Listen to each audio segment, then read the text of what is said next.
Tim's American Beauty was made by Robust Tools, America's premier lathe manufacturer. Quality hardened tool rests and live centers too. Robust. Built to turn wood. Enjoyed for a lifetime. Thompson Lathe Tools. Welcome to a new level of professional wood-turning tools. Made by a woodturner, for woodturners.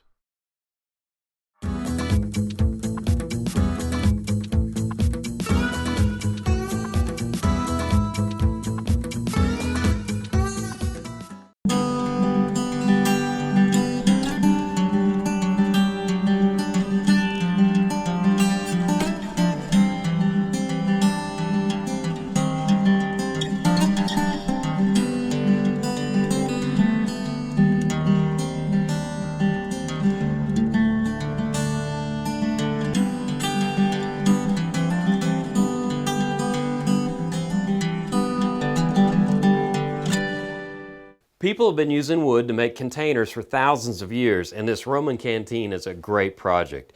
It's actually hollowed out. You have a disc of ebony here and a disc here. There's actually a hole in the side. Obviously there's a hole in the top.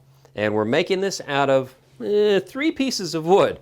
So down here I have a nice piece of goncalo alves. It's 7 inches long, 4 3/4 inches wide, and 2 inches thick. Then we have a little 2-inch by 2-inch by 1-inch piece of cocobolo for the stopper. That's the little dowel, and that's the cork that goes with it. And a nice little disc of ebony about 2.5 inches, and that's how we'll make both of the discs that go into the side. That's expensive stuff. We don't want to waste it, so we're going to be frugal. Now, the first thing we're going to do is I have already taken this blank and I've marked the center, and I drilled a 1/4 inch hole in here because we're going to mount this with a worm screw. But I've also marked the ends on the blank, so I have those too. We're going to be moving this piece of wood around a lot. So I'm going to take this up to the worm screw, and it goes in there. You should get a worm screw with every chuck you buy, and it is a great way of holding wood on the lathe. You don't have to have a tenon in the beginning here. Now I'm going to lock the headstock in so I can crank this just a little bit more and get it to seat up against the jaws really well. There we go. I'm going to put my eye protection on now, because what we want to do is turn a recess in here so we can turn this around and use the jaws to hold it, so we can do some more stuff to it later. I'm going to bring the tool rest up nice and close. Just spin that. Obviously nothing's hitting. I'm going to go for a square nose scraper. Turn the speed down on your lathe, because this is a winged object going around here. You get a lot of air going by. Some people call it a knuckle buster. Hear that? Kind of intimidating, isn't it? So I want this to be right on center. I'm actually going to turn that off and raise it up a little bit. Now I see my center. Okay, there we go. Turn it back on. I've got my speed set the way I want it. And with this square nose scraper, I don't want to go straight in right here on the center because it'll possibly flip. So I'm going to come in at an angle like so, like that. And see, now I can move that little center tip out. And I'm going in a little bit less than 1/4 inch in depth. But I do want about 3/8 of an inch so I can get good grip. Now, okay, I've got that started. And over here I have my calipers. And these are marked at 2 inches in width right now because my jaws will open up. 2 inches is about the narrowest opening I can make. So I'm going to put that tip in there on the left. See the line form? I'm going to move it out a little more. And now this line, whoops, hold still. There we go. Now the line matched up with that tip. Now I know the width I need. So let's go ahead and keep pressing straight in. You keep this tool perfectly flat, which is nice and easy to do. So you come like this. Now I want to make sure that I'm wide enough, because if I'm not, I've got to go remount this later and recut this tenon. So there we go. That's about 3/8 of an inch deep, but I need a dovetail on it. So I'm going to go for my skew here real quick. I'm going to bring it in at an angle, and that'll make the dovetail. Now before I take this off the lathe, I'm going to take a Sharpie. I'm going to make a mark here, big old fat circle. Another big fat circle. Now you kind of torch your Sharpie when you do this, but I tried doing this with a pencil earlier, and you'll see this is a lot easier to see than a pencil mark. Turn that off, and now we're going to move this on the lathe. Okay, now I've mounted this between centers. And I use the X's to line everything up. And you can see I have all my circles there. Well, this is how the flask is laying out in the wood right now. Whoops. It's laying out like that. Here's the bottom, here's the top. But anyway, these circles are going to help guide me into making this shape. Now this is where you got to sharpen up your tool skills a little bit, because you're going to be cutting a lot of air. And one thing you need is a really heavy duty bowl gouge for it. You want something that's got a lot of thickness to it, because you're going to be hanging out over the tool rest quite a bit during this process. And you can imagine all the stress and bouncing and vibration that would have if that was a thin tool. The other thing is, speed is very key. You don't want it too fast, you don't want it too slow. So we're going to start really slow and bring it up. Other thing, got to protect your eyes, because as you're, as you're cutting this wood, see why I don't wear these very often, you have unsupported cuts. So when this tool comes here and rips out on this side, that whole chunk could come flying out. Well, it's either going to go that way or it's going to go this way. My luck, it'll probably go right towards Brian. I don't know how, but it will. He's a conductor for that sort of thing. Anyway, let's start her up and see how it goes here. Okay, that's slow, right? And I'd already checked to see that everything was going to clear my tool rest. Bring the speed up and actually stand to the side. It's not a bad thing. Okay, I'm probably going about 500 RPM here. Now, it's kind of hard to see. Let me click my light on, see if that'll help. You can see the ghosting of those circles in there. So my goal is to start removing the wood and get down to those circles. So this is like sneaking up on a bead, and I'm using my body for the curving.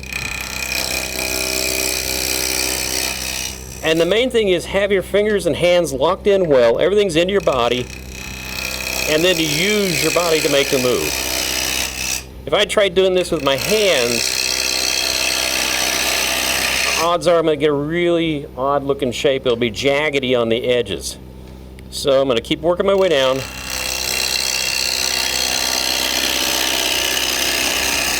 Now when you get to about where you think you have solid wood, you don't want to go any deeper than that. So staying like this is fine.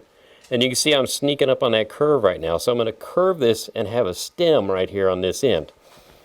Keep it going.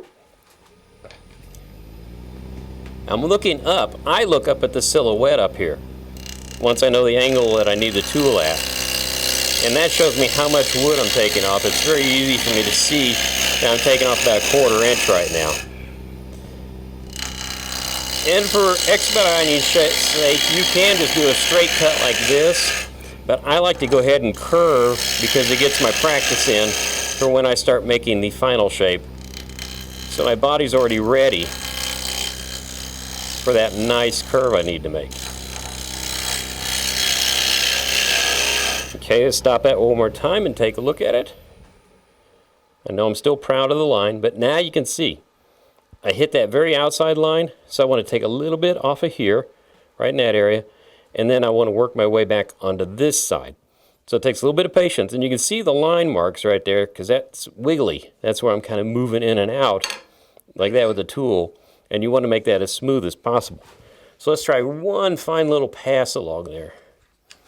If you didn't have these marks on here, you could do your own oval shaped flask or Roman vessel, Roman canteen. Any shape is fine. But we're going for round today. You can actually rest the bevel of the tool while you're making this cut, so it helps steady it up. Now I think I went a little bit too deep, so we're going to go for the second circle. That's why we put more than one on there. Okay, yeah, that's looking good. So I'm going to move over now, and that's real. That's buttery. That's really good. The bevel rubbing made that nice. I'm going to work on this end, and once I get this end down, we're going to start working on the foot and then the spout of the canteen.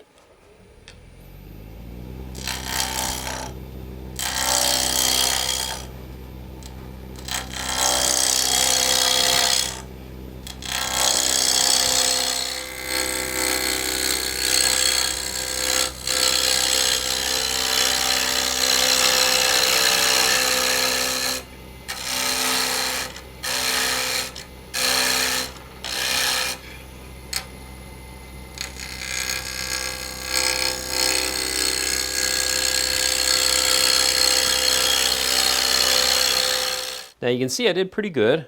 I followed my lines. I never could do that with my crayon books, but anyway, so we're going to work on this end now, and this is going to be the foot of the canteen. And the first thing I want to do is put a tenon on this end because we're actually going to hold this in the chuck here. Let me get my parting tool.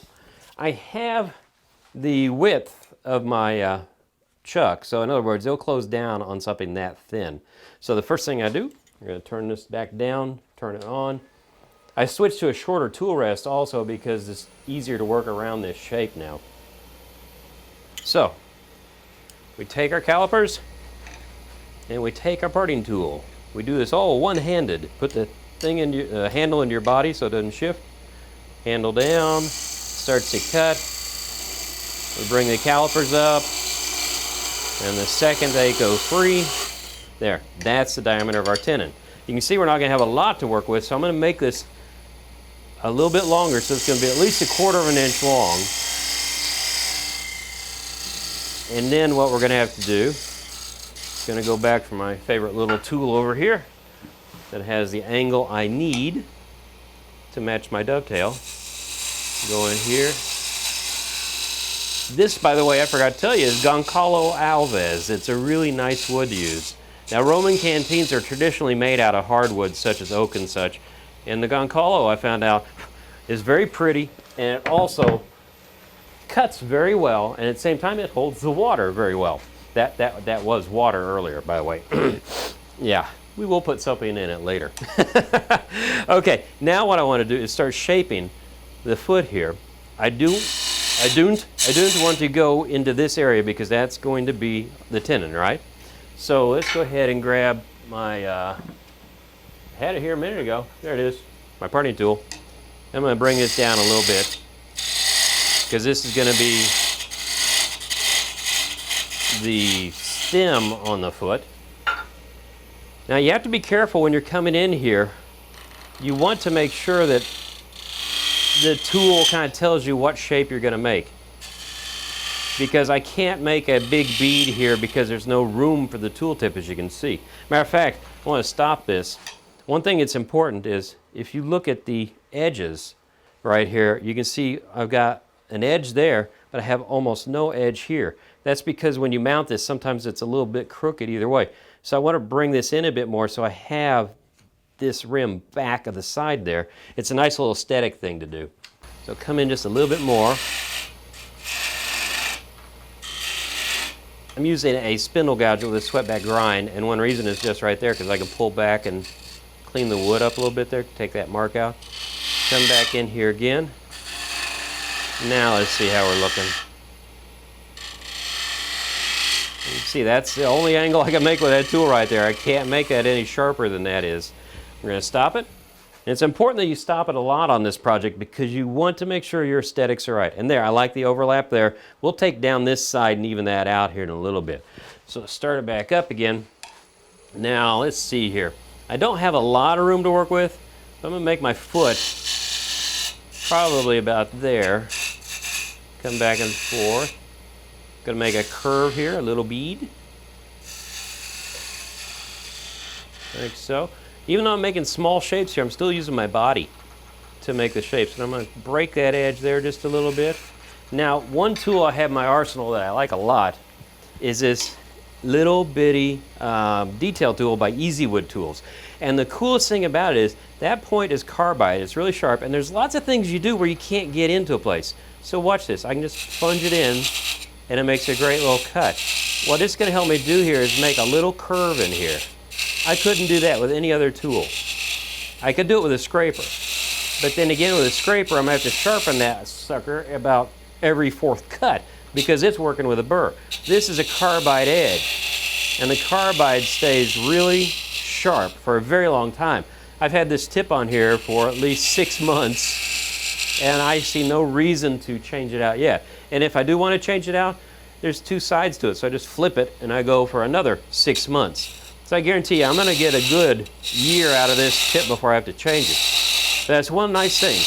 People get to be tool snobs and say you have to have a sharp tool. It's got to be this or that or this. Well, if it works for you, use it. If it gets the results you want, that's the tool to use. In this case, This little bitty tool does exactly what I need to put this perfect detail into this piece. Now I'm going to keep shaping the foot here, and once I have it done, we're going to move up and do the spout of the Roman canteen.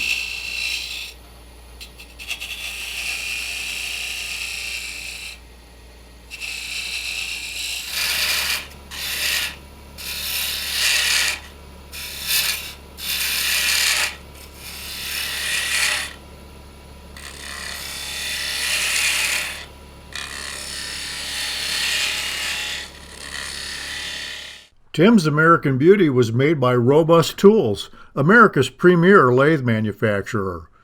Quality hardened tool rests and live centers too. Robust. Built to turn wood. Enjoyed for a lifetime. Thompson Lathe Tools. Welcome to a new level of professional wood turning tools. Made by a wood turner for wood turners.